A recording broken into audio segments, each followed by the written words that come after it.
morning, Corpus Christi and the Coastal Bend. Thank you for listening to the Sunday Sports Rush. My name is Marcos Marroquin. Normal host James Espinosa is taking some well-deserved time off, so you got me hosting today. I'm here with my co-host and producer, Adin Ducker. Well, scrooching with it. I'll play it later, Alex. Just give me a second. I'm disappointed in you. Joining us in the studio, instead of on the phone like we normally get, Alex Weister is in the building. I'm on spring break, and I'm glad to be here. I'm also on spring break. I am very much enlightened by it. I am enjoying the time off. We got a big show here today, even though James is out of town.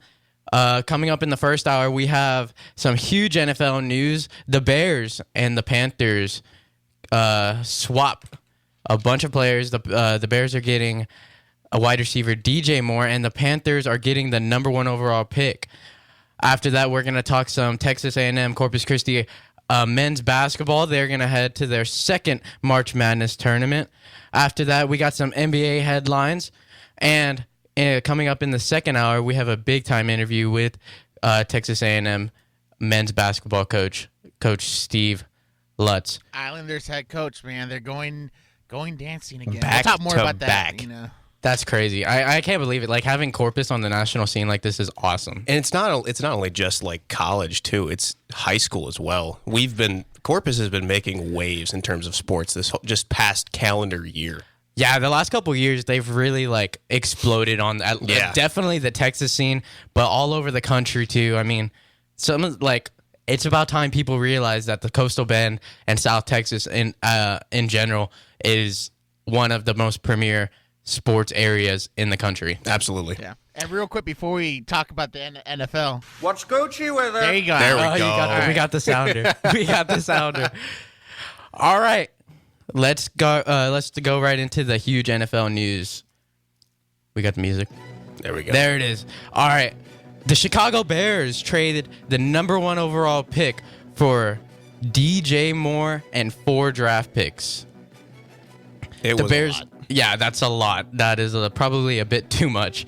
Ryan Poles is probably the greatest GM of all time, simply from that one trade. The Bears are going to receive Carolina's first-round pick at number 9 overall, the late second-round pick, the 61st overall pick, a 2024 first, and a 2025 second, according to Adam Schefter.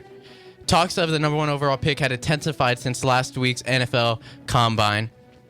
Sources told Adam Schefter, including the Houston Texans, my team, which I was surprised about. I was not expecting them to be in talks for the number 1 overall pick, who also showed interest to Chicago. Alex, what are your thoughts about this trade? I think that Houston is actually going to have to kick up their talks a little bit more now because there is 100% the potential for the Colts to want to go grab that. Really? When you look at it, Chicago didn't have a need for a quarterback.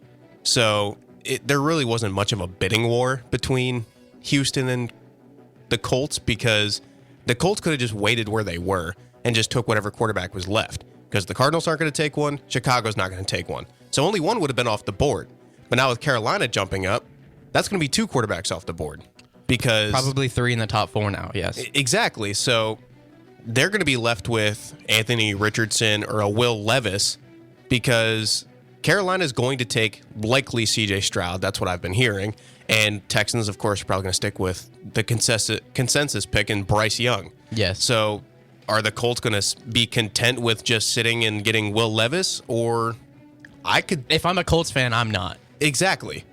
I'm not. I mean, at this point, you're looking to get a franchise quarterback, and they thought that they were going to get one. I think the Colts are the biggest losers of this trade. For sure. I mean, there are rumors, actually, that the Panthers are looking to trade out of this pick. And it makes sense. It does make sense, but the reason why they would trade out is to get more draft capital.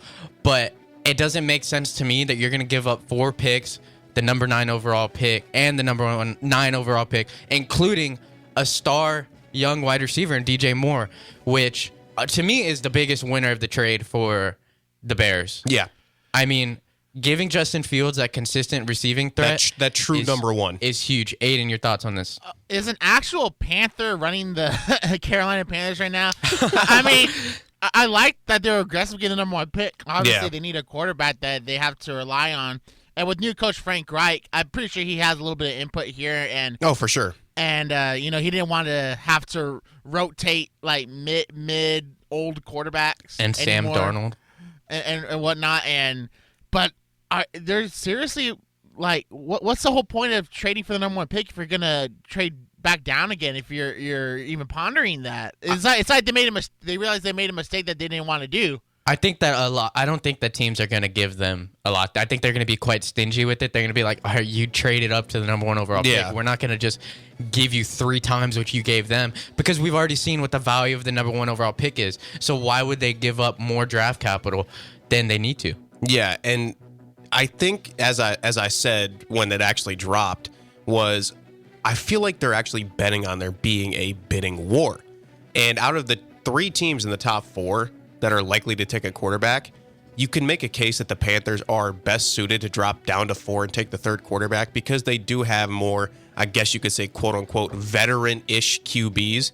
While Sam Darnold's not going to be the best mentor ever, I would imagine, Davis Mills isn't either. And then they really don't have anybody on the Colts roster who could be a mentor. So, I mean, with that being said, though, they are looking to. I'm sure they're looking to add a veteran free agent For and sure. everything. And they already have Josh McCown, Frank Reich, and I forgot their offense coordinator. They have 3 like legit quarterback coaches. Yeah. Who are going to help develop their future quarterback, which I think Carolina is honestly one of the best spots for this young. I would agree. For any of these young quarterbacks coming in from the draft.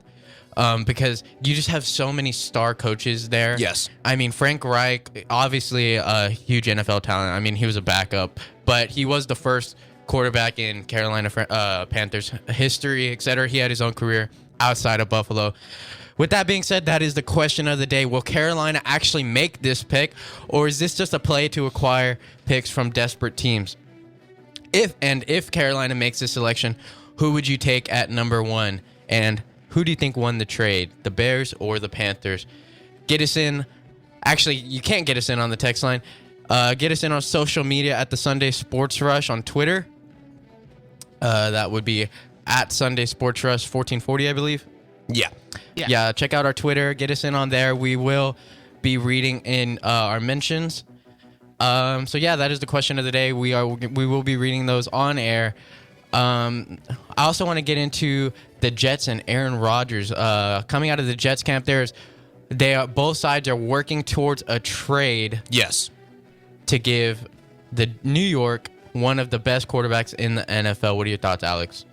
I think that it's the quarterback that the Jets need. I know that there's been a lot of people in the media saying that Aaron Rodgers is not what the Jets need, but I don't think that the Jets need to run it back with Mike White or Zach Wilson. I think that they finally need to go out and get a very big upgrade at quarterback because their Super Bowl window is starting to open. It's not fully open yet, but they're building all the pieces. A lot of young talent. And getting a quarterback that has a Super Bowl under his belt and has made deep playoff runs, getting more talent around him, I think they really have a potential to make some waves over there in the AFC. I mean, if we watched this last year, before Breece Hall got injured, they were like legit in the playoff hunt. Yes. And they have all the pieces around the team to be successful. They just need a quarterback. This is sort of similar to a similar look to when Brady joined the Bucs. The team was there. They just needed a competent quarterback, and I feel like if Aaron Rodgers gets plugged in, he'll be around. He'll have Garrett Wilson and other young players to be around. And then on the defensive side, Sauce Gardner just blossomed out to one of the best corners in the NFL already his rookie year.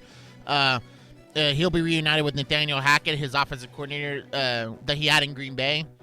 And Robert Saleh coaches a stingy defense. So I think that the Jets are primarily going to – I see them in the wild card hunt if they pull this trade out with Aaron Rodgers. Yeah, Yes. and not only are the teams in conversation, but the Jets sources say that they have that they met with Aaron Rodgers in California, talking to him, probably to just get a general census of where he's at. It's not very obvious and clear. Aaron Rodgers doesn't make it very clear what he wants at all. Yeah, I mean, he's very much elusive in that manner. But yeah, they are talking with Aaron Rodgers, trying to get a sense of where his brain's at, which no one knows except for him. Will this happen?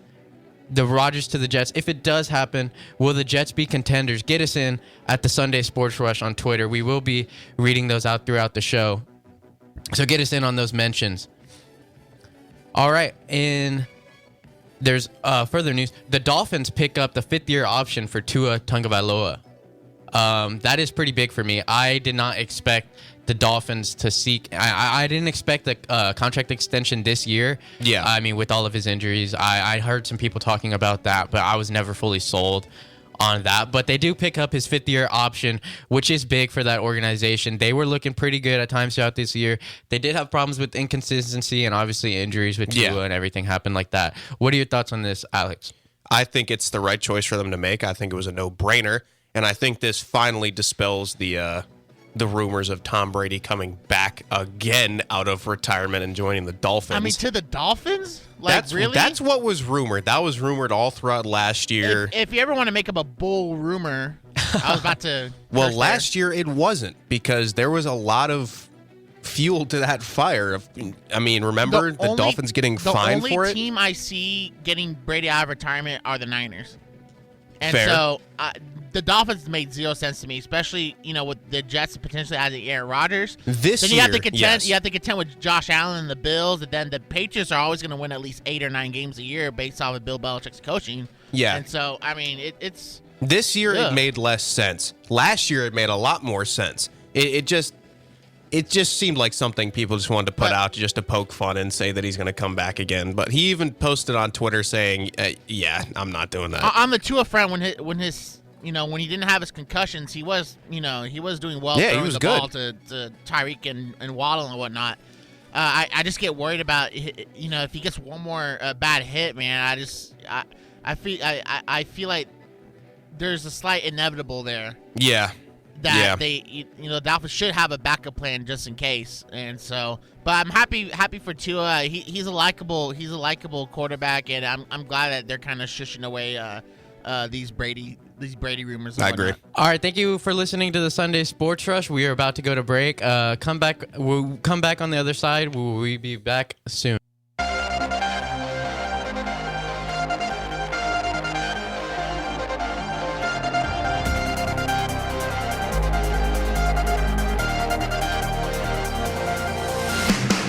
Welcome back to the Sunday Sports Rush. This this is my first time hosting. I'm trying to figure it out here. Coming up at 10 a.m., we will be talking to Islanders men's head basketball coach, Steve Lutz, who recently won the Southland Conference title and taking the Islanders to back-to-back March Madnesses. Stay locked into that. We will be talking to him at 10 a.m. The Islanders, and that is what we're talking about right now. I'm also working on getting into the text line, so get us in on that. That is 361-882-5397. The question of the day is, will Carolina actually make the pick at number 1 overall, or are they just trying to get more picks? And who do you think won the trade, the Chicago Bears or the Carolina Panthers? But coming up right now, we are going to talk about the Texas A&M Corpus Christi men's basketball team. Alex, what are your thoughts on their recent title win? It was a very, very impressive game. Tuning in, it was just overcoming adversity the entire time. In the very beginning of the game, one of their best players goes down in Terrion Murdix. And he has been key for this team the entire season. And to say that they rallied around and went out there and played hard despite him not being out there is an understatement. They battled against the next best team in that conference, and they made sure that they were not going to go down without a fight. And they were able to get some pretty big leads throughout the game. Yeah. Of course, Northwestern State was not going to go down either. Mm-hmm. They're Sharp, their leading scorer, he had 32 that game, and he was doing everything that he could to keep them in that game. And I mean, there's a reason why He is arguably the best player in the conference, and if I'm remembering correctly, he actually won conference MVP. Yeah. So to try and stave him off and also focus on keeping your lead and winning the game, it was just a very impressive win overall for the Islanders. Yeah, and I mean, one of the things that helped them respond to that adversity was redshirt freshman Owen Deese. Yeah. Spurred a comeback with a career-best 16 points, helping them close the first half on a 21-5 run to pull even at 31 going into the second half. It was, plain and simple, the Owen Deese game. After the game, Coach Lutz had this to say. They were all shocked talking about his players. I was shell-shocked. It took everything not to cry on the sideline for that kid because he has given us everything he has. Yeah. These guys are human. Terrion is best friends with half the team. He is that guy. Talking about Terrion Murdix going down early in the first half. Now, Jalen Jackson took over big time in the second half, assuming more of the primary ball handling role because Murdix was out, like I said. Scoring 13 of his team best, 17 points, adding 5 assists after the break to grab the tournament MVP honors. One of the big things was turnovers. The Islanders did have 11 turnovers, which Coach Lutz is not going to like, but they also forced 7 turnovers, helping them get back into the game. They shot insanely efficient from the field, 57% from the field, 44% from 3. They grabbed 33 rebounds, which is 5 more than Northwestern got. Overall, it was just a dogfight of a game. Yeah, and a lot of those turnovers the Islanders committed themselves were late in the second half. The Demons were starting to run a press. Yeah. And sometimes the press will kind of make things very hard for a team, and there was a couple of turnovers. The second half, the Islanders would claw to like an 8-point lead, and then the Demons would come right back on a 6-0 run to cut it to 2. Yeah. It was just back and forth like that, and the end of that game, it looked like the Islanders 3 minutes ago we're gonna go run away with the win. Up 8 points. Then the Demons cut it to 2. Tennyson, very ballsy runner that he had. That was wow. As I said when that happened in the group chat, that was almost like a J.R. Smith-esque moment. He did not have to take that shot. He could have dribbled it out to the top of the key and just wasted the clock, but he made that shot. It was a very tough shot. It was impressive. I love that reference to J.R. Smith's moment. Just in the moment, because after the offensive rebound, the play clock was not factored anymore. There's no play clock, and so the idea is to dribble the ball out, take a few more seconds off, and then get fouled. I mean, you have to get 2 points anyway, so I guess there's that factor there. But just the shot, wow. But that ended up being what they needed, because the Demons had a forced 3-point shot that I don't feel like they should have made. I feel like they should have went with Sharp, down the lane. But there's that defense with the Islanders that's been key for them all year, and they showed their championship.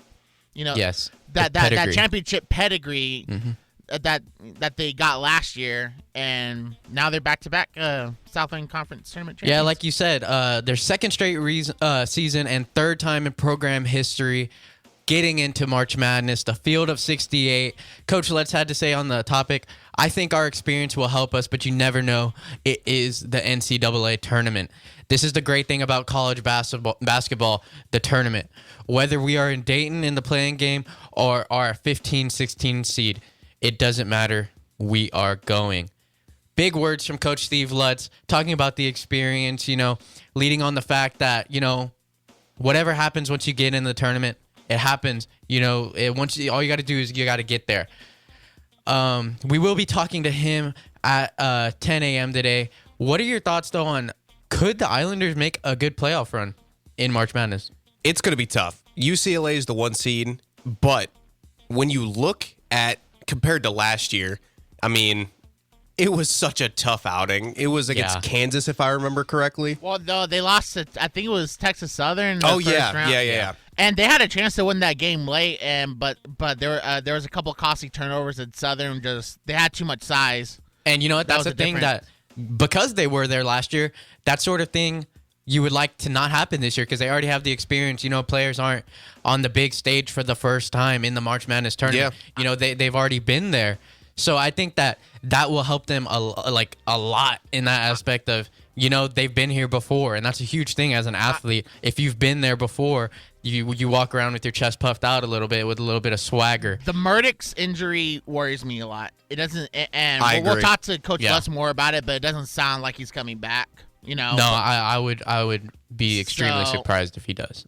So, but you know, what's cool is that, you know, Stephen F. Austin, when they were in the conference, used to be the guy that just wouldn't let any of these other teams compete. And now with them gone, you know, you're seeing this Islanders team, you know, rise up top and represent the city. It's just cool, and I just love seeing this team play. Yeah, and the city is 100% behind them. Oh, of course. I have never seen Corpus Christi this behind a team before. You know, besides maybe high school football with going and supporting whoever makes it to the state tournament. Like, I know a lot of people were behind the Bluff whenever they made it to the state tournament last year. But yeah, it's really awesome for this city to have a big-time powerhouse in the college basketball scene. And we will be talking, like I said, more with Coach Lutz at 10 o'clock. Coming up next segment, we will be talking about the NBA and NBA headlines. But right now, one more time, where do you think that they could make it past a first round for the Texas Islanders basketball team? So it's funny you bring that up. When you look at the UCLA team, 2 of their top 6 scorers and also their better defenders are going to be out. So they're missing some key players. Now, of course, they're going to run into a very good player like they did with Sharp from Northwestern in the leading scorer for UCLA in Jamie Jaquez Jr., who is also very good in his own right. So if they can try and limit him and take advantage of the 2 holes that UCLA has in their roster, there's a chance they can win this. I think the big question is, what are they going to do with Murdoch's out? Yeah. How are they going to respond? Was this just all they had as a team? We're going to get into this a lot more with Coach Steve Lutz at the 10 o'clock hour. Thank you all for joining us. We will be talking about the NBA in the next segment. Keep it locked. Thanks for listening to the Sunday Sports Rush.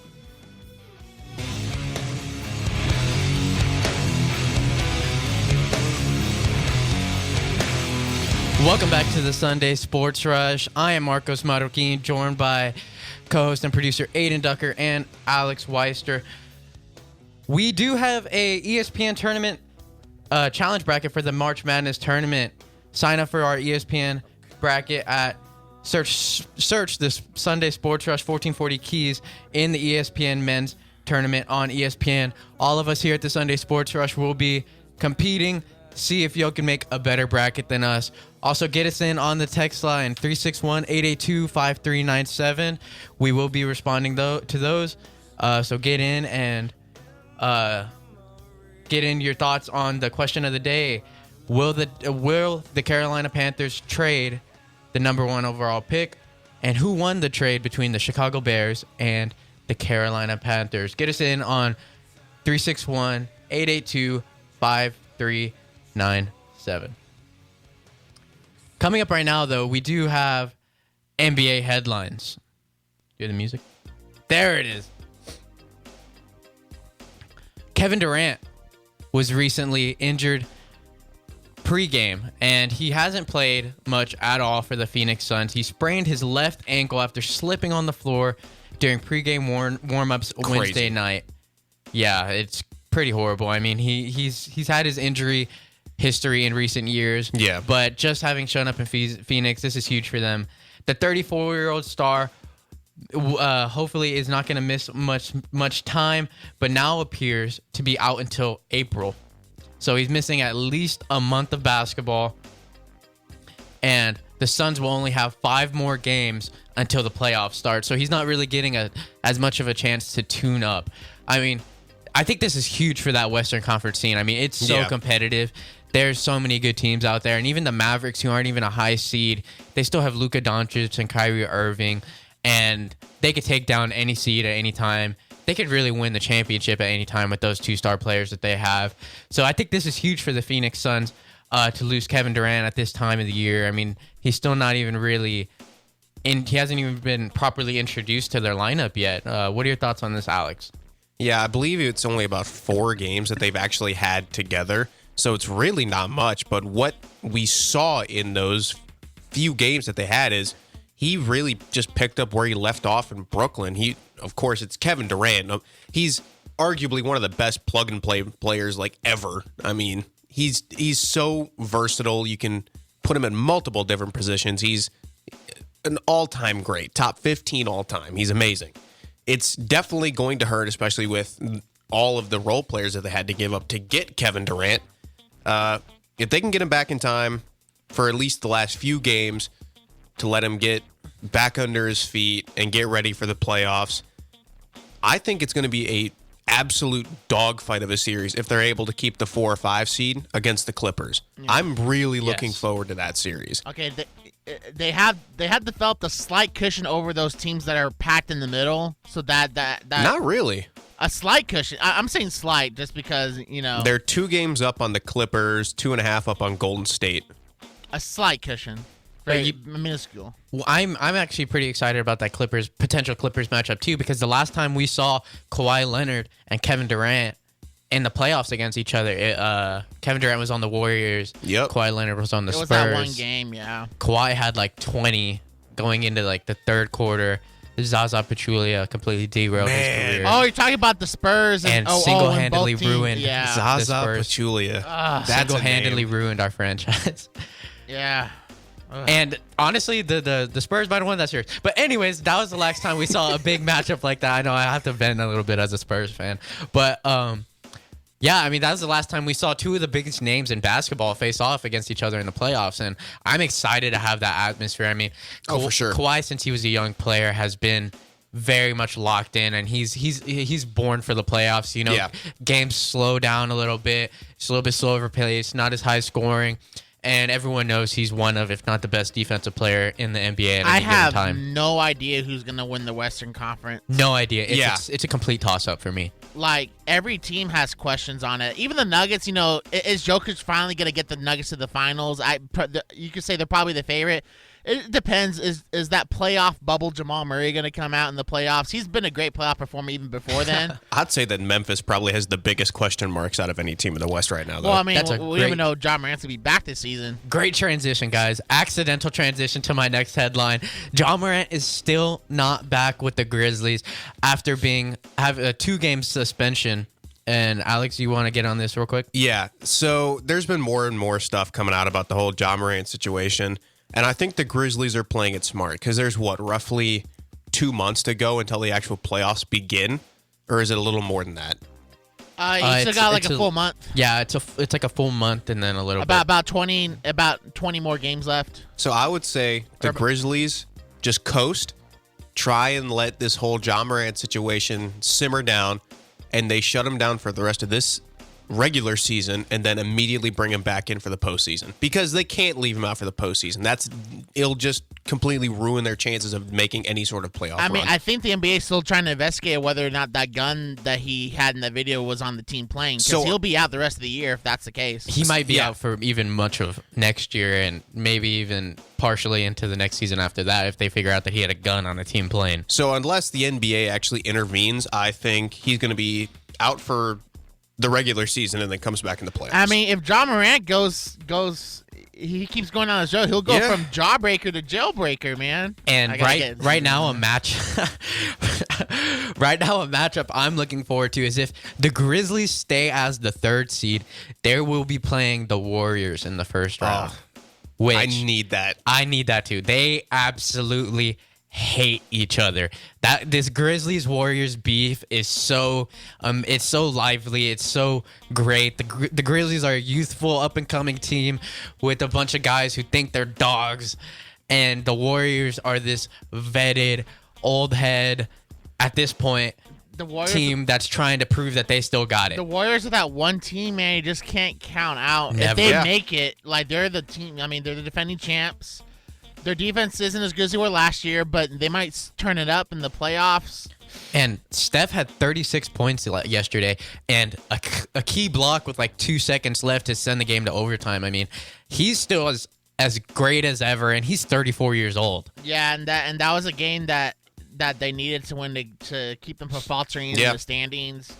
I still think the overall NBA favorite, even though they just lost, but it's just a regular season game. I still think the overall favorite are the Bucks. Yeah, them or the Celtics. Well, I mean, I'm just giving. I know the Celtics beat the Bucks last year, but when the Bucks have Middleton bad, they've just been on a tear. And a completely slept-on team coming out of the Western Conference is the Kings. Obviously, I mean, they're the surprise team of the season for sure. I think they're the NBA.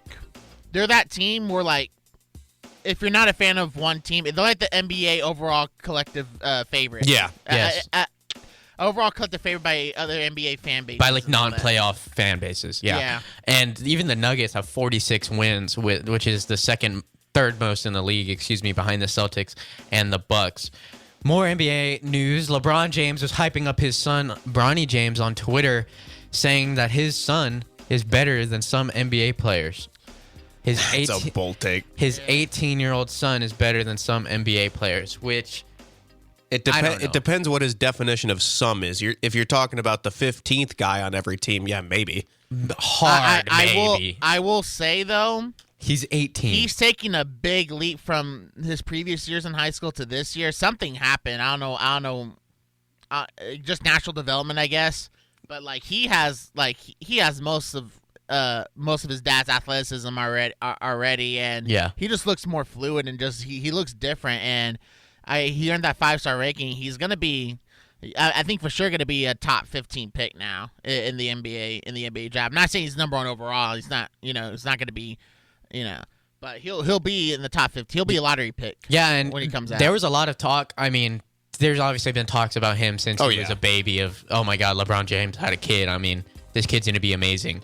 But his other son's going to be the better prospect, Bryce, because he can shoot. Bryce is going to be. And he's actually bigger. He's actually bigger than Bronny. He's a couple inches taller than Bronny. Yeah, he's almost at LeBron, right? He's almost at LeBron's height. He's gonna have like LeBron's frame. I think he's like 6'4", 6'5" right now. Yeah, I think he's gonna have. I think he's gonna have his dad's body. I think Bronny's not quite gonna fill into that much. But Bronny was kind of like, oh, let's see, like he's probably going to make the first round, but we don't quite know. But recently he's been rising up draft boards, and ESPN's Jonathan Givney recently projected him as a top 10 overall pick. I can't see that. Okay, so Bryce James is 6'6". Bryce is 6'6". And Bronny's 6'2". So Bronny's probably going to be, unless he keeps on growing, probably going to be like a point guard, shooting guard-esque. Yeah. So how old is Bryce? I think he's like 16. He's a sophomore, I think. So he can still grow a little bit more. He's 100%. Oh, yeah, he's definitely going to grow. He's 100% going to fill out to have LeBron's frame. And with those NBA genes, you don't stop growing for a while. Oh, for sure. I mean, off the court, I've never had a problem with LeBron. I think he's a great dad. He's a great mentor. Great human being, for sure. He has a rabid fan base that I think rabid might even be an understatement. Are dumber than a box of rocks. I don't know if I can handle one of your LeBron James rants right now. I'm not James. Here's the thing. I actually respect LeBron James what he's done on the court in his prime. It's nothing compared to my Tom Brady hate, where I hate everything. That's a whole nother story. At least I have a little bit of respect for LeBron. The Lakers recently retired Paul Gasol's jersey, hanging it next to Kobe Bryant's jersey, which was such an emotional moment. Almost brings a tear to my eye, man. It's crazy. Almost, but it didn't. It's I didn't watch that whole ceremony enough. If I did, I'd probably be in tears right now because, man, it's. And Kobe told Paul, Kobe told Paul after they won a championship, like, your jersey's going to be hanging up next to mine.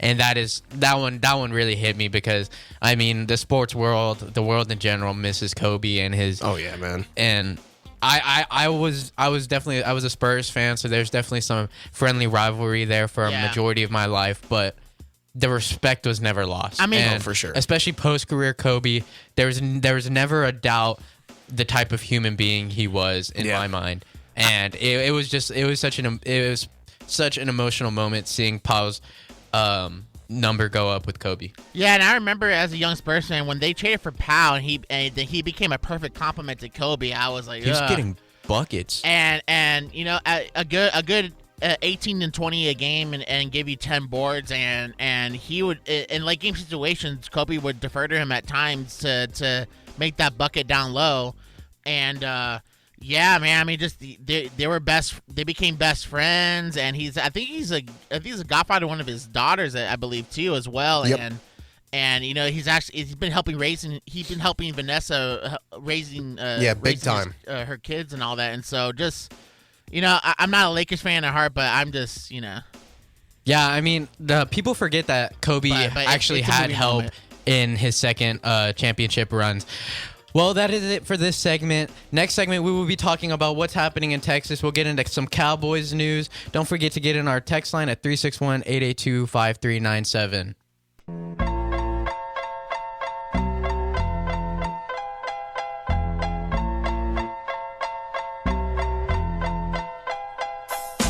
Welcome back to the Sunday Sports Rush.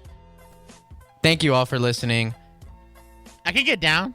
Yeah, I mean, I was not expecting this. Aiden pulled out a banger with this one. Me and Alex were kind of vibing, and then I see you cueing me in the background. Yeah, you're expecting a... Yeah. I wasn't expecting a certified classic. Still Dre, you know what I'm saying? Yeah, get in on the text line 361-882-5397. Oh, man, I love that song. It's a great song. But right now, we're going to be talking about some Cowboys news. I'll keep this rolling. All around Texas. Okay. You think Jerry gets down to this or no? Probably. I heard. Isn't he a Jay-Z fan? No way. That was definitely PR. If that came out. I'll look that up during the break. Got to give him as much PR as you can get. Yeah. I don't know if Jerry Jones is bumping Jay-Z. Maybe just for negotiations. to come off as more relatable. Maybe. You think so? It's definitely a I could 100% see him doing that.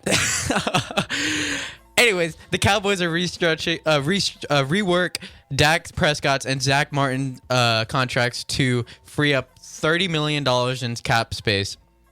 They needed to get under the salary cap coming up soon, because if they are, then that's when all the taxes come in, the penalties, and because start of the new league year, if I remember correctly. The league year is coming up this next week.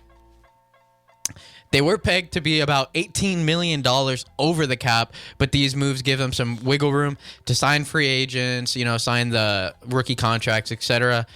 And they also place potential free agent Tony Pollard on the franchise tag, which is huge. He will be getting a $10 million contract, keeping him on the roster for another year, but also forcing them to make tough decisions with running back Ezekiel Elliott and left tackle Tyron Smith. What are your thoughts, Alex? I think it's a very smart move, because instead of going with the market this year, which is still relatively high, I'm projecting a sort of drop in the running back market, because when you look at what's going on, you have teams like the Vikings potentially shopping Dalvin Cook. Lord knows what the Titans are going to do with Derrick Henry. I mean, they're getting rid of practically every player on their roster at this point, so anything could happen with that. It just seems like we're on that still steady decline of running backs losing their value. So I think shifting that potential move for another year, waiting to see if the running back market dips a little bit more, and then signing Pollard is a very smart move for the Cowboys. Yeah, and another thing that I feel like is understated is that you have your two leaders on the offensive side of the ball, Dak Prescott and Zach Martin. They're taking. It looks like they're taking less money to get this offense better pieces. Not necessarily less money. I think they're just reworking the deal, and they're going to make it more of like a signing bonus, like we usually. No, but it's still it's still a good move. It's still a good move for the team on their part. They're still actively trying to rework and make it more of a team friendly deal to make them more able to get more free agents, sign bigger rookie contracts, etc. Now, recently in Todd McShay's latest mock draft, he has the Cowboys taking an explosive, probably the best tight end in the class, Dalton Kincaid. What are your thoughts on that potential move, Adin? it looks like Schultz is probably going to leave in free agency. Yeah. And also just the way that the Niners game ended with Schultz, he had a couple of mental errors that didn't really sit well. I'm not a Cowboys fan, but even if I were, I would be like, yeah. Yeah. I do like this mock draft though for Kincaid going to the Cowboys. I mean, Yeah. Kincaid had a great season coming out of college. He got 70 catches, 890 yards, and 8 touchdowns. Pretty good season. Yeah, and he looked great in the combine, and I think he would make the Cowboys. I mean, he would help bolster up that offense, especially with Pollard coming back, etc. And especially if they lose Schultz in free agency, that I think this is a very good move. And while you may say that the Cowboys have 2 other tight ends who were pretty good in their own right in their roles, yeah, the Cowboys seem to really like to roll out that 3 tight end rotation that they have. Mm-hmm. Each of them can do their own thing, route run, block, and a lot of the times you see 2, if not all 3 of them on the field for some packages. So I think getting a tight end, I mean, when you look at the rest of the offense, you can maybe get some depth on offensive line, maybe go out and get another running back or something, or maybe get another receiver towards that back end of the first round. Otherwise, you really don't need much else on offense. So I think bolstering that tight end room if Schultz leaves is definitely a good move. Yeah, it is going to be huge. I mean, we saw the offensive struggles in their loss to the 49ers. Yeah. I mean that is a great defense, but great offenses beat great defenses.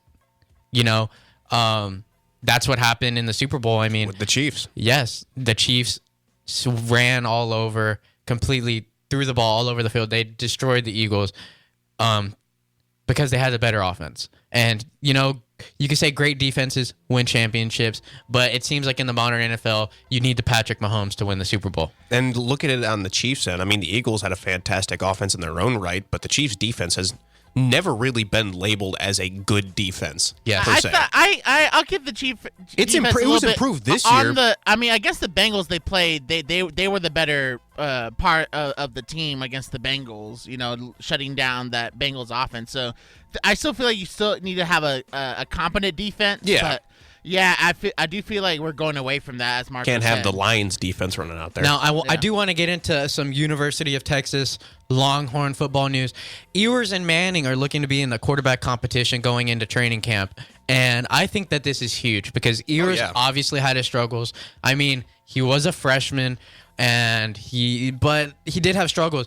And getting the top recruit in the class, Archie Manning, is absolutely huge. I think that he could be a great NFL quarterback. And after the Longhorns' first spring practice, Coach Steve Sarkisian said on Monday that all positions are up for grabs, including quarterback, which is absolutely huge to come from your head coach. And sophomore Quinn Ewers and freshman Arch Manning will compete for the starting job. Making it clear that they're going to be competing for a starting job is absolutely huge coming from a head coach. And I think Steve Sarkisian, and this is stuff that Saban used to do back when there was a Hurts Tua stuff. He even said there was a quarterback competition after Tua helped win that championship for them. Yeah. Yep. And so it's not any different. And I feel like this is a motivational tactic for Quinn Ewers to step up. And they do have transfers that they have that stud receiver that's coming from Georgia, Adin Mitchell. Yes. And yeah, it's a big year. They're expected to win the Big 12 this year, or at least be close to it. I mean, there's expectations for this team to, I believe they won 8 wins last year, get at least 10, 11. They're supposed to, and that's the coach putting the pressure on. Yeah, I don't mind it. I don't think that it's just like random coach talk, like, I don't either. Oh, there's a competition for every single position. No, I genuinely think that this is a competition. I think Ewers or Manning are going to have to go out there and they're going to win their jobs. Yeah. This is not a situation like where, I don't know, for example, like Bill Belichick, saying like, we're going to go out there and these guys are going to have to win a job. And, this. No, you knew who certain guys are going to be playing. You knew how it was going to be. I don't think this is just random coach talk. With that being said, we're going to have to wrap it up pretty soon. So we got for the first hour. Spurs Wemby watch for like about 30 seconds. No. Give your thoughts on the Wemby watch. What's going on? Yeah, give your thoughts for like 20 seconds. They can't shake the We Rockets. lost like 16 games in a row. They still can't shake the Rockets. I don't know how, but I don't know how, dude. The Rockets they're trying to lose so bad. Yeah. Honestly, I don't even know if they're trying. I think they're just really, really We're trying to. I think we're trying to lose. You guys are trying to lose. Yeah. The Rockets are just bad, very bad. Yeah. Yeah, it's tough as a Spurs fan. Yeah. We're going to talk about that in a little bit. Right now, we're going to have Coach Steve Lutz, the coach, Texas A&M Islanders head basketball team, coming up here soon. Thank you all for listening to the Sunday Sports Rush. This is Keys Corpus Christi, brought to you by Americana Arms Studios.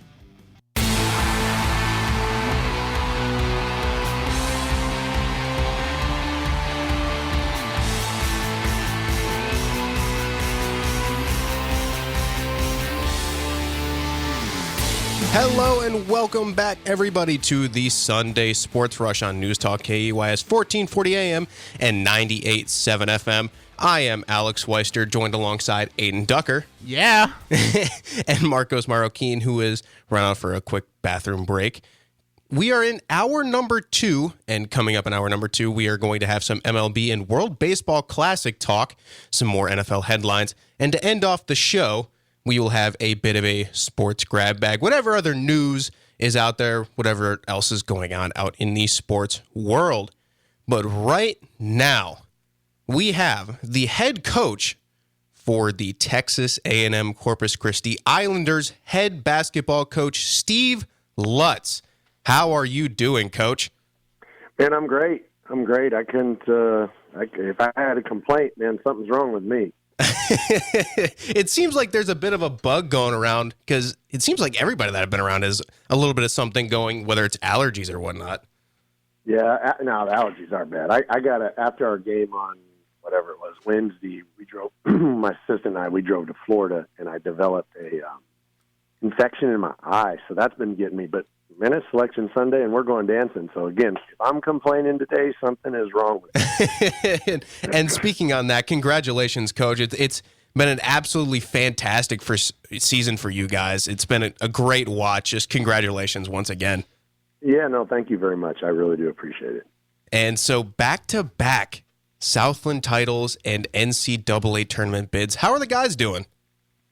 Shoot, they're good. They're good. I mean, other than Terrion Murdoch's hurting his knee, everybody's pretty much healthy. We took a couple days off, to let them enjoy it and be college kids for a couple days and enjoy it. And then we practiced yesterday, and we're going to practice today. And, then we'll have Selection Sunday and figure out where the heck we're going to go. But, no, we're doing well. There's no problems on our end again. We're really lucky to be where we're at. And, yeah. And you can't, when you have good things like this that happen to you and your program, you definitely should not be complaining. Yeah, Coach, y'all definitely deserve to celebrate this great accomplishment. And y'all had some great splits shooting from the field in the title game, shooting 57% from the floor, 44% from three. But y'all did shoot 60% from the free throw line and had 11 turnovers. Are those things that you brought up in practice to kind of clean it up a little bit? Yeah, of course. Anytime that we've turned the ball over a lot, we've not been very good. Now, when we've been able to turn people over, that's where we've been really good. So there's no secret sauce, so to speak. These guys know where their bread and butter is, and we've got to be better for sure in that area of turnovers. It almost cost us the game on Wednesday. So if we didn't recognize that, then something's wrong. And back on the topic of the guys, Coach, how is Murdoch's doing? Have you gotten any word on how he's doing, where he's at? Yeah, I mean he's done for the season. He blew his knee out, and he'll have surgery here, fairly soon. Man, hate to hear it, especially in the senior season for him. He had a fantastic year, nonetheless. He was fantastic for you guys. Was there anything? Was he able to get on the phone and say anything during halftime for the guys? No. At halftime, he was at the hospital, but I don't know if you saw it on social media. He was at the hospital, and he couldn't sit still. Obviously yeah. We won the deal, and so they brought him back over to the arena, and all of the guys went outside to meet him and those sorts of things. And it was a special moment. I saw the video. It was an amazing moment. It seems like the guys really love him. It seems like everybody on that team is very, very close. Yeah, there's no questions. In an age of self-gratification and people worrying about themselves, this group has continually been that group that allows the team to supersede their immediate goals, and that's probably the biggest testament as to why we've been as successful as we have. Yeah, and Coach, a big player that stepped up for y'all was redshirt freshman Owen Deese. He had a great game with 16 points coming off of the bench. What was it with Owen that made that moment feel so special and his performance so special for y'all? Well, I mean, I don't know if you know the backstory on Owen. He redshirted last year because he hurt his knee and had surgery. He was talented enough to play for us as a freshman, and then this year in October, he dives on the floor for a loose ball, and the other person did not, and he landed on their shoe, and that shoe punctured his lung. So he missed, October, November. He missed a large part of our season there as well. So he was behind just in terms of reps, in terms of playing, and all those sorts of things. And he starts out the season, and he's, 0 for 10, 0 for 12, 0 for 15. I mean, his shooting numbers were really poor and still are, but he shoots 41% or 42% from the three in practice in competitive situations. So he can shoot the basketball. It's just a matter of translating into the game. And, luckily for us, it translated and he made those shots, but, he's a good basketball player and a good shooter. So there's no reason that he can't, or that he shouldn't make those shots, I should say. Hey, Coach, this is Adin here, and I just want to ask you, now that y'all are back-to-back Southland Conference tournament champions, how does this one feel compared to last year's? I know the season isn't over. Yeah, we still got NCAA tournament game to play, but I just want to get your thoughts on that and as well. Man, I don't know that I've really given it a whole lot of thought. I would tell you that last year, we were so good in the non-conference, right? And then in conference play, we weren't quite as good. We got a little full of ourselves, and we didn't play up to, there for a while, we didn't play up to our talent or we just didn't play as well. And then we got it together. We had someone depart the team, and we got it together, and we made that run at the end. But once we made that run at the end, things happened so fast and so quickly, you never really got an opportunity to soak it all in. And so I think we've had a little more opportunity to enjoy it this time, which has been fantastic. Hopefully we'll have our feet under us a little bit better as we, head into Selection Sunday, because last year the league title game was Saturday night, and you drove back all night. And, then obviously I jumped on the radio with you guys the next morning, and you hadn't slept, really. And then you had Selection Sunday, and you had to jump on a plane and go play. So this year we've got a little more time to, breathe, get ourselves organized, get ourselves together, and hopefully that'll pay off. Another follow-up question in regards to the actual championship game. So it looked like with a few minutes left, y'all were going to pull away, but the Demons fought back and they cut it. They were able to cut it to 1. And late in the final minute of the game, y'all get an offensive rebound, and Tennyson decides to make a very gutsy runner in the lane. And I was just wondering your thoughts on that play. Was that supposed to happen, or were y'all supposed to dribble it out and get fouled? Like what was the game plan there? Because I feel like that was a key moment in the game. Yeah, that's a really nice way to say a gutsy play. Yeah, gutsy play. No, we should have. Smart basketball is to pull the ball out. Trey Tennyson's a 90+% free throw shooter. Let him foul you, run time, and go from there. But obviously he didn't, and he made it, and the rest is history. But no, that absolutely is not the shot that I was hoping for. We're here with Islanders head coach Steve Lutz. And, Coach, coming into this season, after last year you guys shot 33.5% from three, you guys are up to 36.8% this year. What was the plan during the offseason? Was it an emphasis to get the three-point shooting up?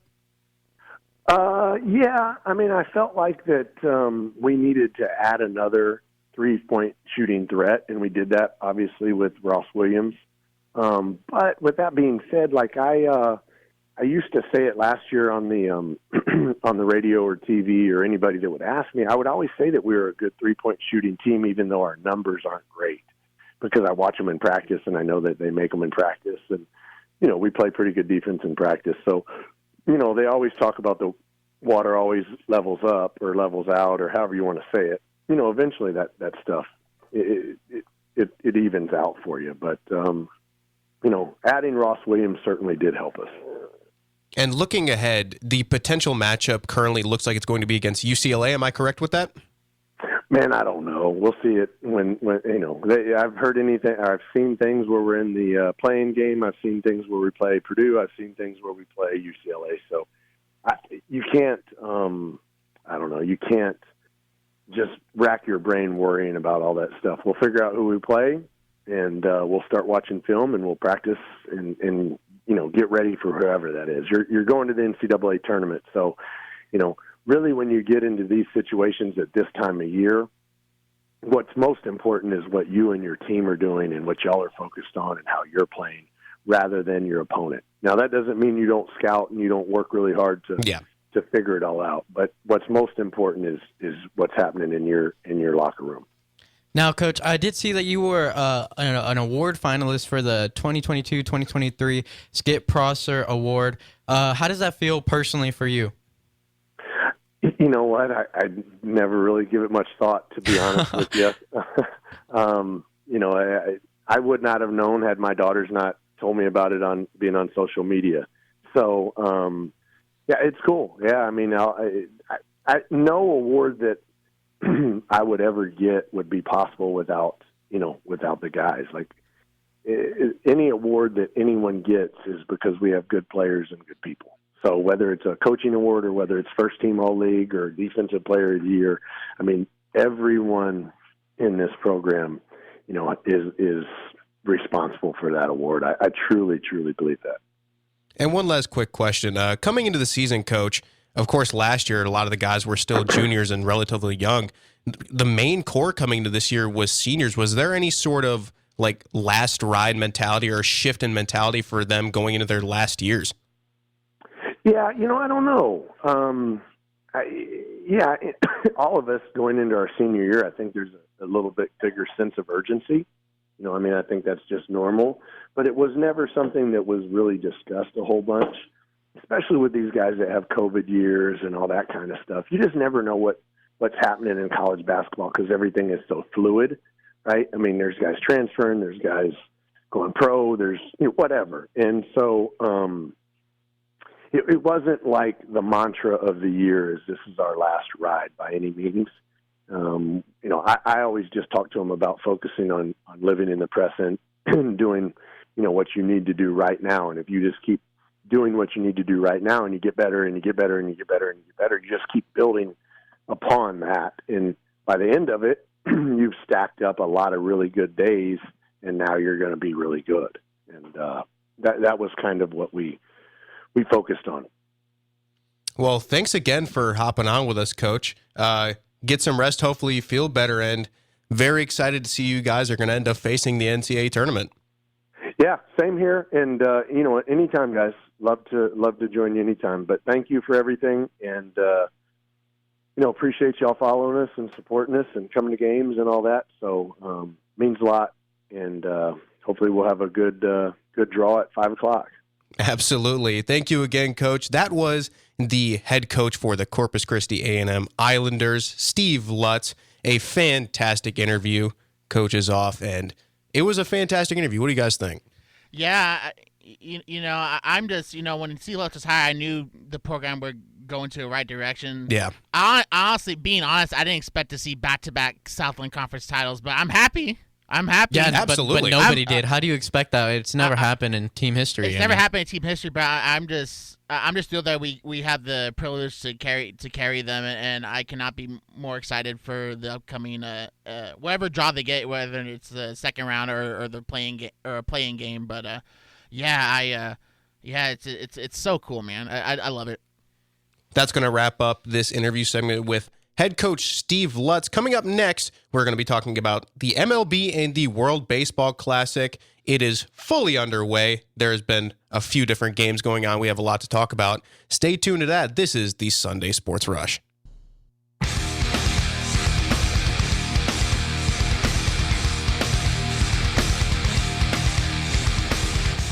Welcome back to the Sunday Sports Rush on News Talk, KEYS 1440 AM, 98.7 FM. Thank you all for joining us today. We just got finished with an amazing interview with Coach Steve Lutz. He's awesome. What do you think, Alex?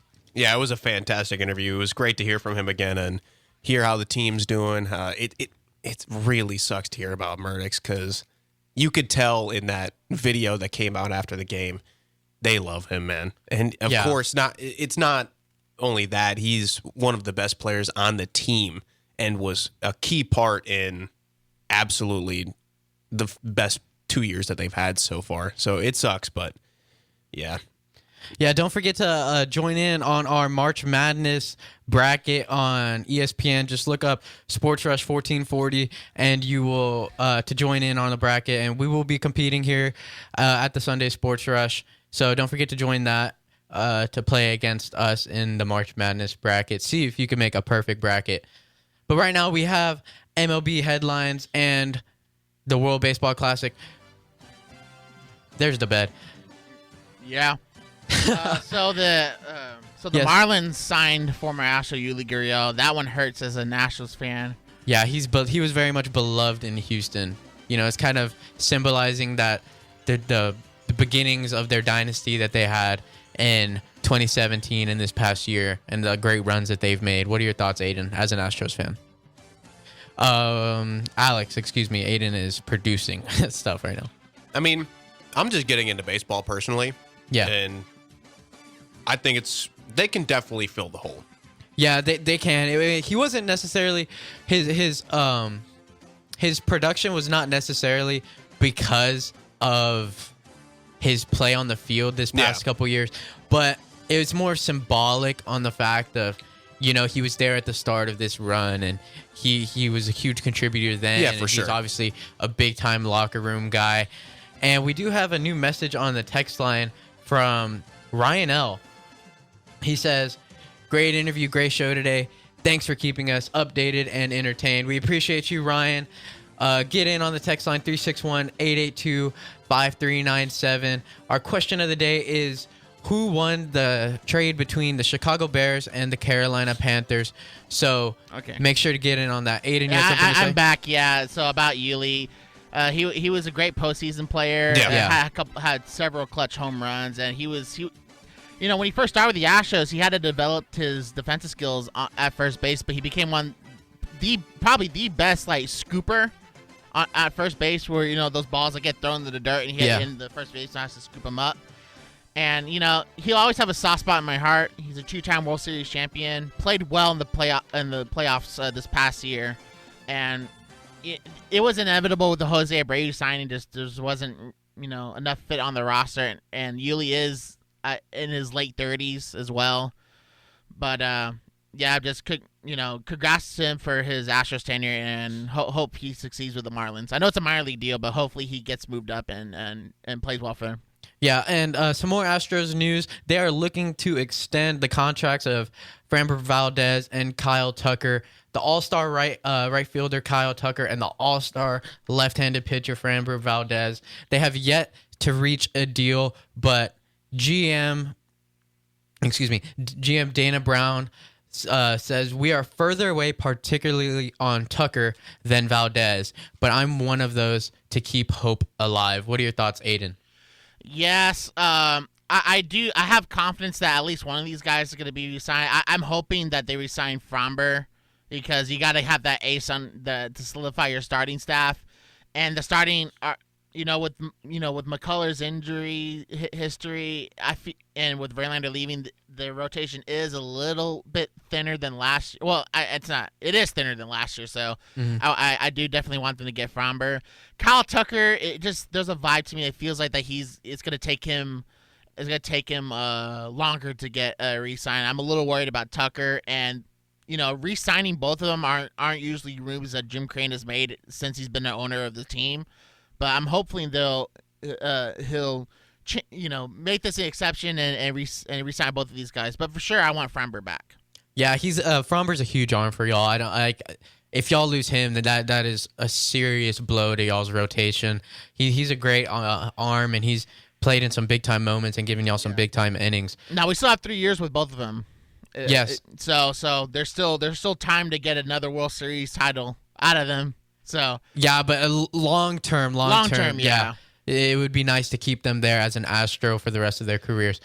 Around the league, Mike Clevenger will not face suspension from the MLB for his abuse allegations. I mean, there was an investigation. I don't know. I mean, I have to see I'm one of those guys that have to see the evidence for myself. But it seems like I don't know. There's a lot of people are mixed about this, and so he's not a good guy to begin with. Like, if you look at the stuff he's done, like I think he cheated on his pregnant wife or something like that, or he cheated on his wife. He's just not a good guy. And he is one of a very, very close friends of Trevor Bauer, and we know what he's gotten himself into. Very outspoken against the Astros. It seems like a lot of players that were outspoken against the Astros, like very publicly, very vocally, are like scum themselves. So it takes one to know one. Am I right? Yeah, I mean, I've been pretty critical of the Astros too, but it is kind of weird to see that a lot of these guys that are speaking out against the Astros are kind of having it bite them in the butt a little bit. Yeah. Now, other news around the league, Montez of the Yankees says that he was hurt when he got traded there. Interesting. Yes. Freddie Montez. Frankie, excuse me.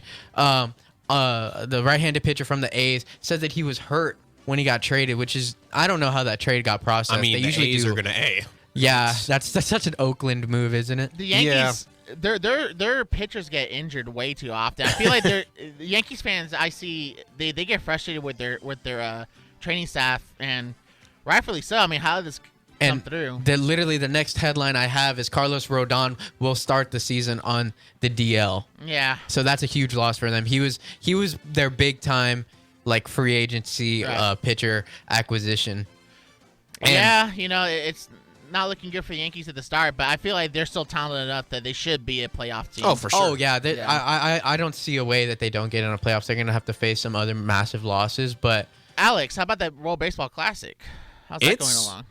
Going smoothly. And we're sort of seeing all of the teams who we kind of expected were going to be good sort of rise to the top. Like in Pool B, I think Japan's just going to run away with that. I mean, yes, they should. Korea, Australia, Czech Republic, China, none of them are really matching up to Japan, because when you look at how Japan has played so far, they are just, it's insane how much they're scoring. Like their last game, it was a 7-1 win. Before that, it was 10-2, 13-4. Like they're scoring so much. But of course, I would argue they're not even the favorite. The U.S., the Dominican Republic. And it's interesting because the DR actually lost their first game to a team that's also pretty tough in Venezuela. U.S., they're 1-0. This is going to be... They won 5-1, right? Or 5-2 or something like that against Great Britain? I think it was 6-2, yeah. 6-2, okay. I mean, it's going to be a fantastic bunch of games to watch. Yeah, I mean, they're an absolute... I think Venezuela is the team to beat so far in this. And especially Pool B, D. I mean, they looked amazing. Thank you for listening to the Sunday Sports Rush. Make sure to get in on the text line at 361-882-5397. Coming up, we have NFL headlines. Yeah, NFL headlines coming up. About the Lamar Jackson saga. Stay tuned. You are listening to the Sunday Sports Rush right here on 1440 Keys.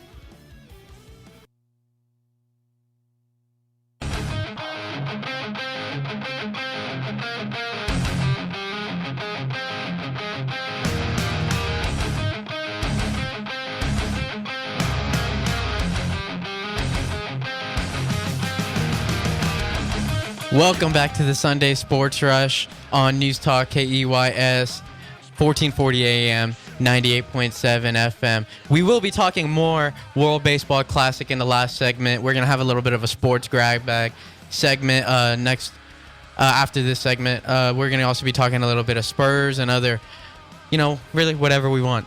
That's why it's a sports grab bag. That's why it's there. Yeah. Yes, sir. Now, Adin, our first headline for NFL headlines, which we're getting into right now, is Lamar Jackson getting the non-exclusive tag from your Ravens. What do you think, Adin? Yes, and the deal is that the Ravens will have an opportunity. It's kind of like a restricted free agent, so to speak. Yeah. But the Ravens will have an opportunity to match any deal that teams will give the Ravens. But the caveat is that the teams, therefore, have to throw 2 first-round picks to the Ravens to sign him. If the Ravens do not match an offer given by another team, then they will be compensated 2 first-round picks. And here's the thing. There's lots of NFL media people. You know those people I'm talking about. They're like, oh, it's unfair. Why aren't these teams interested in this former NFL MVP? You mean literally everybody? Yeah. Why is it, like they're trying to make it like a race thing. I'm not gonna get into that. Yeah. And he is a great quarterback. Like, he carries the Ravens whenever he's their quarterback. Yes. Like, the Ravens are they're mid at best when he's not playing. But here's the thing: Lamar wants a bunch of guaranteed money. Yeah.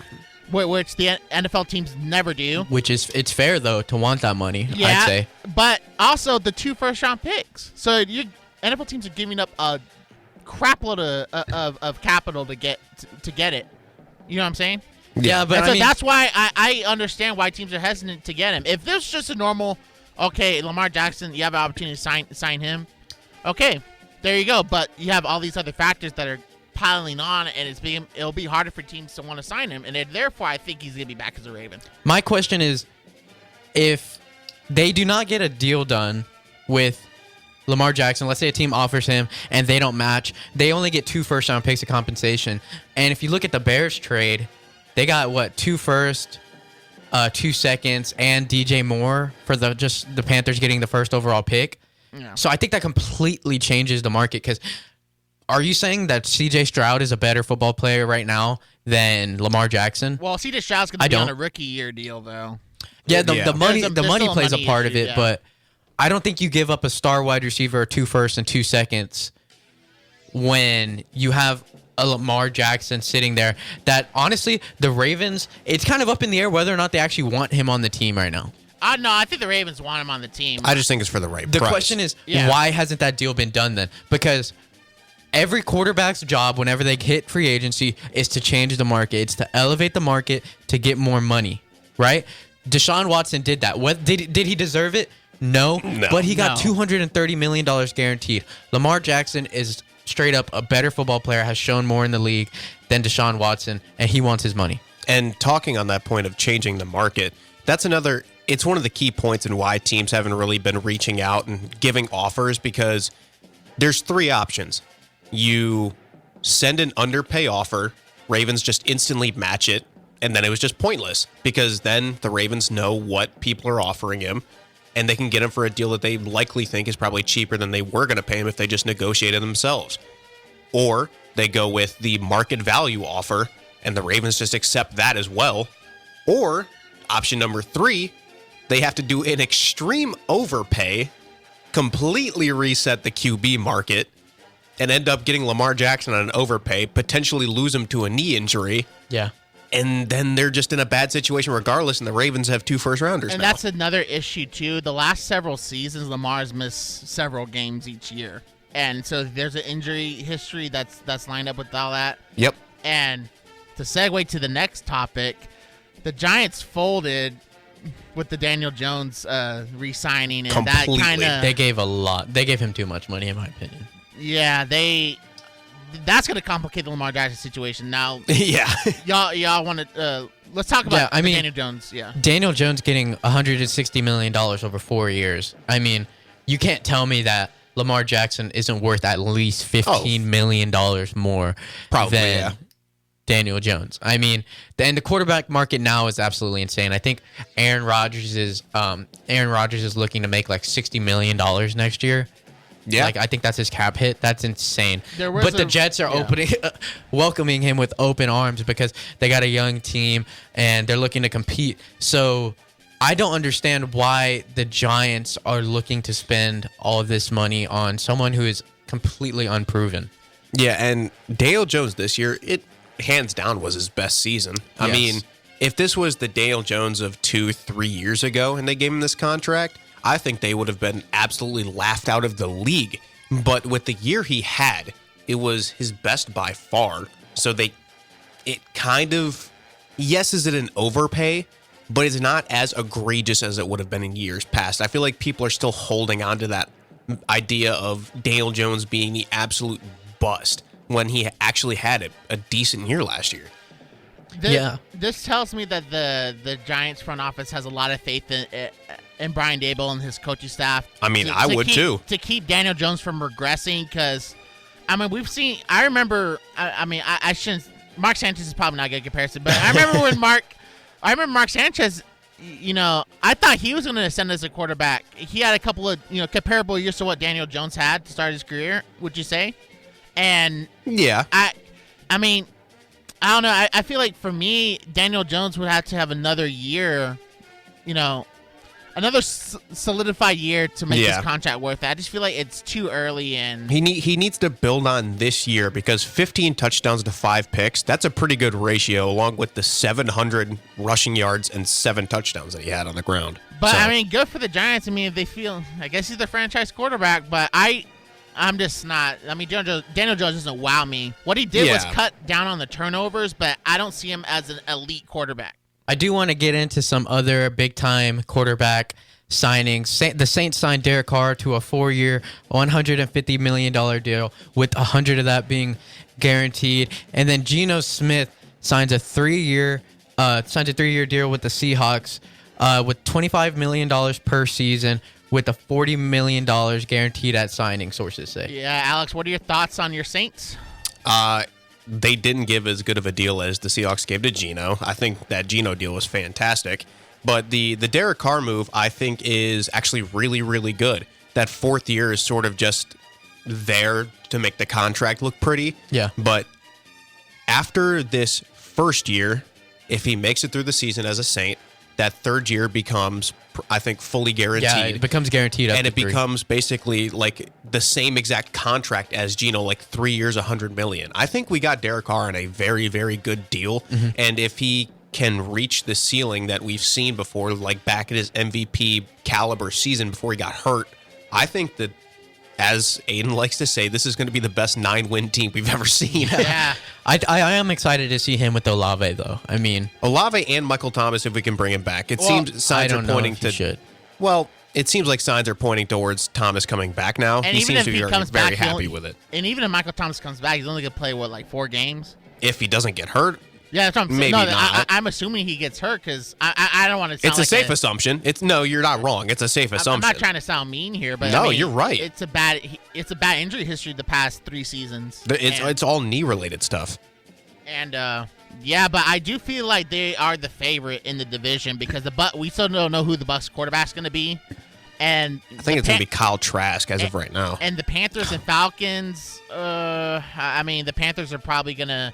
Pending what the Panthers do in the draft. I don't like them trading away DJ Moore, though. I don't. The Falcons are the Falcons. They're going to falcon it up. The Panthers trading away their best receiver when they're trying to get a new young quarterback is pretty interesting for sure. They could just go out and get Adam Thielen. They could, but Adam Thielen, he's aging. He's not going to be there for a while. But he's proven he could be a wide receiver 1 before. He has proven it, but it's been a while since he's had to. Yeah. I mean, Adam Thielen, I speaking of him, the Vikings, we could add it to our little segment here. The Vikings released him. The Cowboys, I honestly would look at that as a good slot guy. Dak Prescott really liked Cole Beasley before he left, and I feel like he could be like that Beasley guy that I know you're a high motor guy. High motor guy. My God. High motor. Unbelievable. Intelligent. First one in, last one out. Smart route runner. Smart route runner. Of course, it's got to be on the right Is deal, he sneaky athletic too? Yeah, sneaky. Yeah. But I do think that he would be a good fit in the slot. I agree, actually. Yeah. No, I think he fits its severe need that the Cowboys have for another receiving threat outside of CeeDee and Dalton Schultz. But like I said, like we talked about earlier, there's no guarantee that Dalton's even going to be there. Yeah. But yeah, another thing I want to talk about is safety Devin McCourty retired from the Patriots after 13 seasons and 3 Super Bowls. That's That's a big time career that he had. What do you think, Alex? it was kind of expected. I believe his brother retired just last year, wasn't it? I believe so. So it's kind of seemed like this was going to happen, but I mean, the Patriots seem to find these really good safeties and corners out of nowhere. Like, was it Jack Jones this year? They got in like the 5th round, and he was fantastic. I always thought he was very underrated. He had a couple of All-Pro seasons. Yeah. I don't know if he's going to be in the Hall of Fame. He'll probably It's going to be a stretch. It's going to be a very stretch, but he's always been a solid player for that back end for the Patriots, and always made plays to help Brady win. But congratulations on a good career. And one more NFL news note before we head to break. We got a couple more minutes here. Calvin Ridley been reinstated by the NFL after missing, 2 seasons, basically? Yeah, I mean, I think it's tough for me because I don't agree with why he was suspended. Neither do I. But I'm happy to see that he's back because, I mean, betting on your own team to win is just, I don't understand the logic with having such a severe punishment. I mean, same thing with Pete Rose. I don't think he should be banned from the Hall of Fame. But back to Calvin Ridley, getting him back. Yeah, no, that'll be huge for a really young, explosive team. I mean, they got ETN in the backfield, Trevor Lawrence leading that offense. I as a Texans fan in the AFC South, I'm scared of this Jaguars team for years to come. At least for the next several seasons, maybe like 3 to 5 years, I expect the Jags to run the gauntlet in the AFC South. Yep. Yeah, I agree. Especially with the Titans, like kind of on their downfall. Titans the Colts are rebuilding. I think the Colts are in a worse. I think the Colts are in a worse situation than the Texans. And then the Texans, their cap situation is pretty horrible. The Colts, they don't really have that much young talent around, and I think the Texans are honestly one of the best landing spots for a young quarterback in the league. Yeah, but I love watching a team that, they don't have the playoff success that other teams have, and it's just they're a fun team to root for. Yeah, they had a chance to beat the Chiefs. They had a really good chance, and a couple of turnovers happened late in the game that cost them. But they're gonna be a perennial playoff team the next several seasons, and they're gonna make. And I feel like they have a chance to maybe make the AFC title game if a couple of things go their way. Yeah, I agree. I mean, they're a really fun team to watch, and led by Doug Peterson. I think he's a pretty likable coach, and they're an explosive team. They're entertaining to watch. And then Trevor Lawrence looked like the quarterback that we all thought he would. Yes, finally, after he struggled his rookie year, he kind of he finally looked like the guy that we thought would be the number 1 overall pick. Biggest quarterback prospect heading into the NFL since even Andrew Luck and Manning. I think they were talking about Manning and Luck, Manning and Luck and whatnot. So I'm glad to see that the Jaguars are thriving, and they're gonna be a fun playoff foe. All right, that's gonna wrap up our NFL headline segment. Next segment, we're gonna have a little bit of a sports grab bag. We're gonna wrap up our thoughts on everything we've talked about today. We're gonna talk about some Spurs and some other stuff to end up the show. So you're listening to the Sunday Sports Rush. Thank you for listening.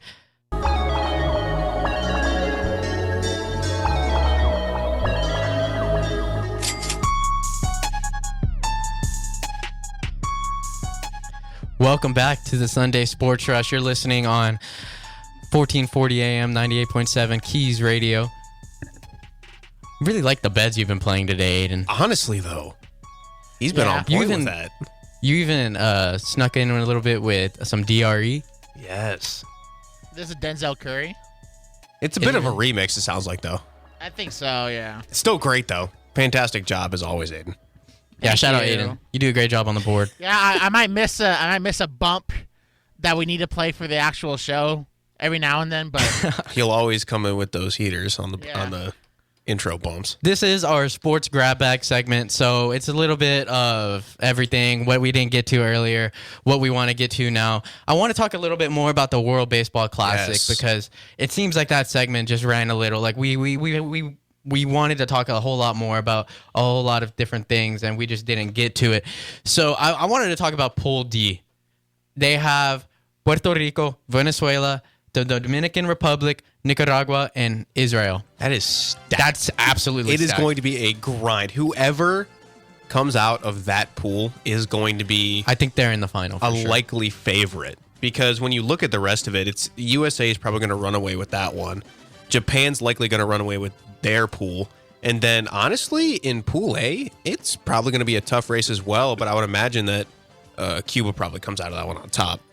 Yeah, I'm seeing in the in the quarterfinals, the U.S. versus Venezuela.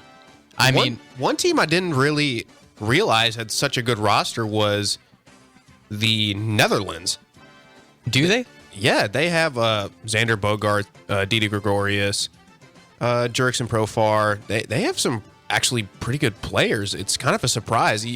When you see some of these teams and you look at them, you're kind of like, that doesn't make sense. Why is that guy on that team? But I looked at the Netherlands team. Most of the players on there actually should be on there. I really like. I think my pick to win so far is Venezuela. I really like their roster. Which is interesting. I actually haven't heard anybody say that is their favorite to win. It's either been the Dominican Republic or the U.S. And you know what? The Venezuela just beat the Dominican Republic 5-1 though, which I was extremely surprised about, because when you look at that Dominican team, you're like, oh, of course, this team has to just roll through everybody because their lineup is just loaded. Yeah, I think if you want to watch, I think the best game of at least this early pool play is going to be tonight at 7:00. Venezuela versus Puerto Rico. That's going to be a very. They're both 1-1. I think that those are a battle of two powerhouses. You're even going to have a good game today. Mexico versus the United States. Obviously, the U.S. has a lot of the big name guys like Mike Trout. But yeah, Venezuela, I really like their team. I mean, you had Martin Perez go out there and throw like 3 scoreless innings, or he only gave up 1 run, excuse me. Another pitcher for the Astros, I believe. I forgot his name. Oh, Luis Garcia. Yeah, Luis Garcia went out there and he absolutely shoved. Anthony Santander hit a home run, got a triple. David Peralta had a 3 RBI game. I mean, they look good. And if you know baseball, then you look at that roster and it just pops out at you with all the star players that they have. The Venezuelan team is kind of stacked. That's what I'm saying, right? Yeah, especially with how they were able to shut down that Dominican team. Because when you look at from top to bottom, the batting rotation, the pitching core for the Dominican, it's fantastic. They were able to shut them down. They only gave up 1 run. They were able to hit off one of the best pitchers in the league in Sandy Alcantara. That is an impressive feat on its own. Yeah, and, Sandy, he was a Cy Young winner. Cy Young winner. Venezuela is managed by Astros first base coach Omar Lopez. Oh, is he really? Mm-hmm. And then obviously they have. I mean, look at their infield too. Altuve. Yeah. Eduardo Escobar. You got Gleyber Torres. You know, Eugenio Suarez. I mean, those are some. Yeah, man. It seems like the one thing that the Dominican team probably has going against them is their age. Because it's a really, really young team. And I think they have like Robinson Cano too, like old man Robinson Cano. But besides that, they're a really young squad. I mean, Julio Rodriguez, Juan Soto, Jeremy Pena. Absolutely electric players, but for sure. Very inexperienced on the World Baseball Classic stage. None of them having participated before. So yeah, that'll be interesting. Watch some good baseball tonight. Venezuela versus Puerto Rico at 7:00. United States versus Mexico at 10:00. 10:00 Eastern, 7:00 Eastern. A little bit of Spurs talk here. With their recent, they had a 16-game losing streak. They won 2 games, and then they won on Friday, surprisingly, against the number 1 seed Nuggets. And I think I took that as a little bit of a birthday gift. I really believe that they only won because it was my birthday, because there's absolutely no reason why they should have won that game. I was so happy that they won, but then I look at the standings and I see how close the Rockets are and getting that number 1 seed for the Spurs. It's not only them, it's also the Pistons. Yeah, Pistons are at 15 wins as well. The Spurs are at the 30 spot right now. They're at the 3rd right now. They have 17, and then the Rockets and Pistons at 15. So I think behind them is the Hornets, I believe. A better birthday gift for me. Hornets are a bit out. They're at 22. A better gift for me would have been just for us to lose every single game, and the Rockets win out, Pistons win out, because I want Wemby so bad. I mean, this Rockets team, if they continue on this pace, they could easily have a case for the arguable worst team in history, because it's insane. It feels like every time I look at the standings, they just haven't won a game. It feels like they've been at 15 wins since the beginning of the season. It's crazy. Yeah, Adin. yeah. I feel like the Rockets are like they're actually trying to lose. They like I'll see them sit their star players here and there like load man. Like, what are you load managing? You're one of the youngest teams in the league. You're load managing a 19-year-old. Like, what are you doing? Like. But you know what? It's crazy because whenever they actually play all their young talent, they'll just randomly go out there and beat like one of the best teams in the league because they're so young and they're explosive. They get out on the break Rockets and they know play how to well. score. Yes, but they can't defend anything. They couldn't their stop- lineup doesn't really have many great defenders. Yes, it's absolutely mind-boggling how, like, where they're at, you know. But, you know, as a Spurs fan, I'm just looking up to get one or two. I want Scoot or Wemby. I mean, it'll be an absolute miracle whenever the Rockets finally win another game. It'll be cut If down they to win one another game. Because it just seems like they cannot break that 2-game lead. I'm sorry, the Spurs deserve that number one pick. The Pistons and Rockets have sucked for the past couple seasons. This is the first time the Spurs have been in Like this bad. I feel like Yeah, we've never been Come this on. bad. The last time we were this bad, we got Tim Duncan. Yeah, I feel like the It has to be the Pistons. Spurs. The Pistons have been bad for longer than the past couple of years. I feel like they haven't really been good since like the early 2000s. Yeah. Like it maybe not like bottom of the barrel bad, but they were kind of like the Charlotte Hornets when they had Kemba. They were in that like no man's land. Yeah. Where they weren't bad enough to get a lottery pick, but they weren't good enough to make the playoffs. Mm-hmm. Or even if they did, they'd get bounced in the first round in a sweep. The last time the Pistons were good, I was born. Pretty much, baby. yeah. It's been a tough ride, but they do have some good young players, both of them and the Rockets. So, I mean, Cade Cunningham's looked like an absolute stud. and I've heard that Pistons fans are actually enjoying having the former draft pick from the Warriors. I can't even remember his name. Is it Wiseman? Yeah, Wiseman? Wiseman.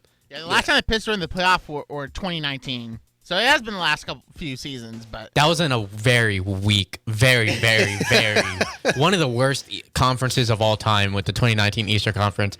That's when people were talking about no, 2018. 2018. Yeah, 2018. Well, still in that time period, like the Eastern Conference was just horrible, and people were saying, "Oh, Braun got a free ride to the championship again," you know, etc.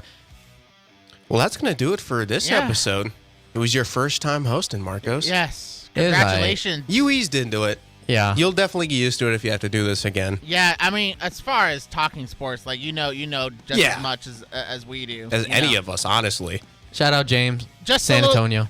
For sure. For sure. Refinement comes naturally with Yep. more experience. Yeah, for sure. But you'll be fine. You did a great job. Applause. Thanks, boys. Appreciate it. All right. Alex, That's gonna do it for us here. Thank you all for listening to the Sunday Sports Rush on News Talk KUYS 1440 AM and 98.7 FM. I am Alex Weister for Marcos Marroquin and Adin Ducker. So long. Have a great from the rest. Americana Arm Studio. Thank you, Adin. Thank you, and So have long. a great rest of your day.